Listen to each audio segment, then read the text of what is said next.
Greetings out there in YouTube land. This is Morris Man, and as always, I thank you guys for coming to my channel.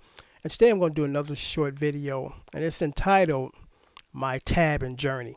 And what I mean by that is, this is how I kind of got started with doing tabulations for myself and other people.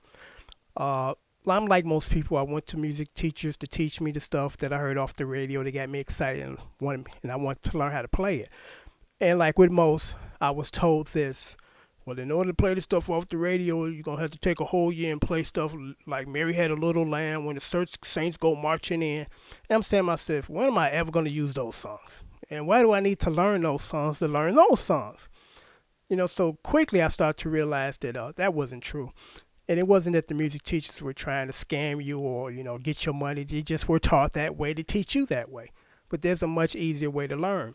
And how I started to really start to learn how to play was I finally met somebody from the Conservatory of Music, and they gave me this chart. And he said, I've taught world-class musicians. If you study this chart, just basically the root on the E and the A string, you'll be able to play the stuff that you hear off the radio. And I kid you not, within 1 week of studying that chart, I went to Lion Healy Music when they were in existence in Chicago. And the very first song I played from sheet music from start to finish was Unchain My Heart by Toni Braxton. I was really excited. So I ran out to try to find old school songs, groups like Function, Rick James, the Bar-Kays, because I'm like, I want to play all that stuff. And I was quickly saddened when I realized that that type of music and style, they really never put out sheet music because unfortunately, sheet music is the low end of the totem pole when it comes to music. The first thing is the record sales. Then the second is the concert sales.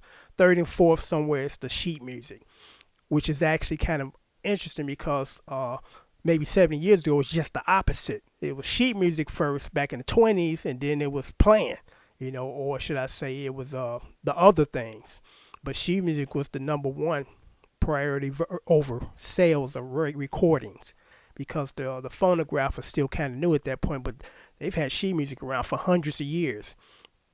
So I was quickly disappointed that there wasn't, song books on these artists. And, one of the few artists from that era that was smart enough to say, we want our stuff published, not only from the creative standpoint, but from the financial, because you make more money as an artist selling your sheet music than selling your records. And Earth, Wind, and Fire is one of the few that, if you're lucky, you can find some of this stuff still, because these are very rare to find too. So I started to realize that what I had to do at that point was just to start tabbing my own stuff. And I figured out a technique that worked, because I started off as a bass player. Actually, technically, I was a trumpet player first, then I was a bass player, then I played little keyboards and drums, then I played guitar. So from my bass playing days, I realized, that I can hear the bass notes on the records. So I started to listen to the bass notes, and I said, man, if I match up the chords with the bass note, I can figure out how to play these songs. And that's how I do what I do, and I do it quickly. And I do a pretty good job because I listen to some stuff that people send me that I've never heard in my life. 5 minutes later, I got the whole song written out. And they're like, wow, how'd you do that? And again, once your ear starts to get good, you can hear those bass notes. Because in my DVDs that I have for sale, I speak on a whole chapter on why the bass player is the guitar player's best friend. And the reason why is because we feed off what the bass player is doing.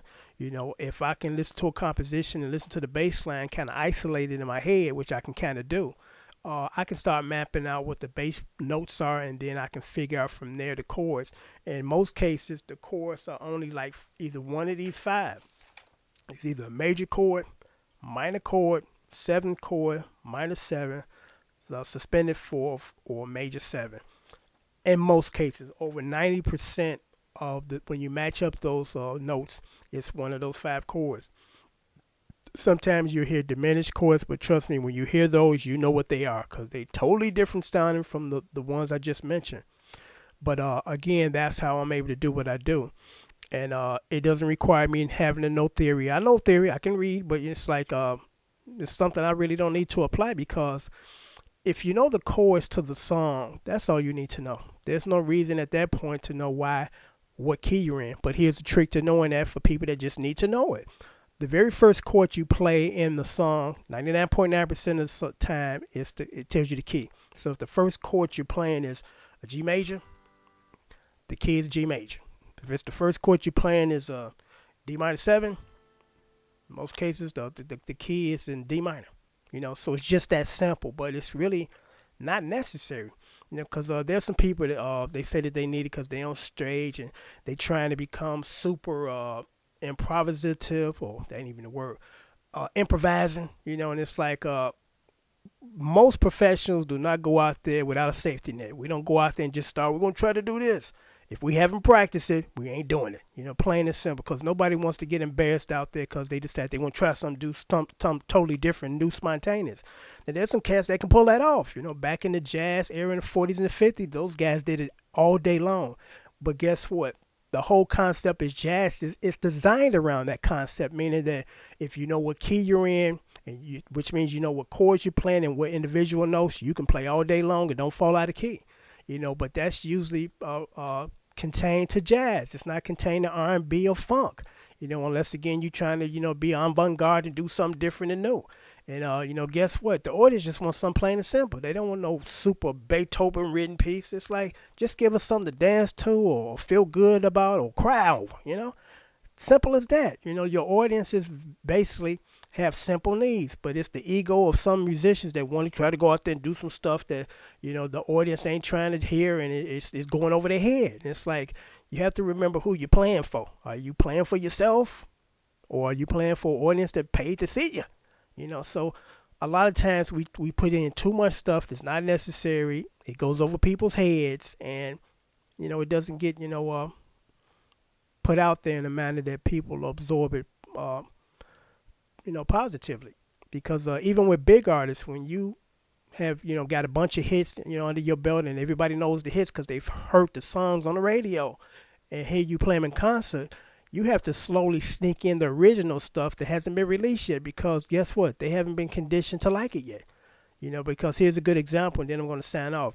You hear a song on the radio that you just absolutely hate. Nothing about this song you like, the lyrics or the music or whatever, or the singer. And after 2 months of hearing it on the radio 20 times a day, you start to kind of like it. And that's because they kept forcing it down your throat to like it. So it's just interesting as far as marketing and what they do to you. And sometimes you don't realize what they're doing to you. But on that note, I'm going to sign off until next time. As always, thanks for watching, and take care.